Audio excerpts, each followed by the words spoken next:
lórí bó ṣe fẹ́ ṣàyàwó rẹ̀ pa lókìtìpupa.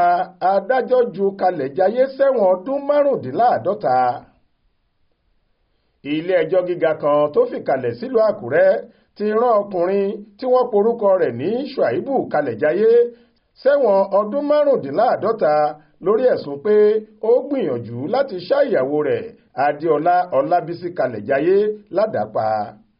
ìṣẹ̀lẹ̀ yìí ni wọ́n ló wáyé lágbègbè Àyíká níjọba ìbílẹ̀ Òkìtìpupa ní nǹkan bíi aago 10:30 àárọ̀ ọjọ́ 5 oṣù kejìlá ọdún 2019. ọkùnrin ẹni ọdún márùndínláàádọ́ta ọ̀hún ni wọ́n fẹ̀sùn kàn pé ó gbìyànjú láti ṣekú pa ìyàwó rẹ̀ pẹ̀lú bó ṣe kun obìnrin náà bí ẹran. ẹ̀sùn méjèèjì tí wọ́n fi kan ọ̀daràn yìí ni agbẹjọ́rò ìjọba Helen Falọ́wọ̀ ní ó lòdì lábẹ́ abala 200 nínú ìwé òfin ìpínlẹ̀ Èkìtì ti ọdún 2006.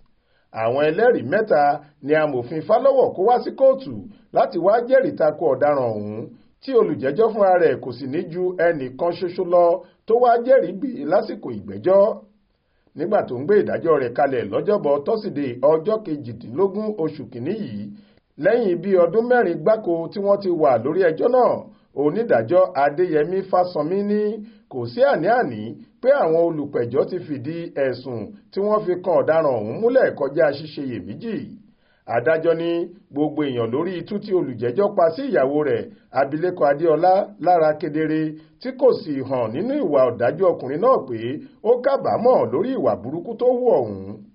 onídàájọ́ Fásánmi wá pàṣẹ pé kí Kalẹjaye tètè lọ fẹ̀wọ̀n 20 ọdún jura lórí ẹ̀sùn àkọ́kọ́ kó sì tún lọ fẹ̀wọ̀n ọdún 25 gbára lórí ẹ̀sùn kejì. báyìí ni wọ́n ṣe taari rẹ̀ sínú ọkọ̀ tí wọ́n fi ń gbé àwọn ọ̀daràn ó di kérémọ́njé. Olúṣèyẹ Ìyádé ló ṣàkójọ ìròyìn yìí fún iléeṣẹ́ tẹlifíṣàn Aláròyé online. Faith Adébọ́lá ló kà á sétí ìgbọ́ yín.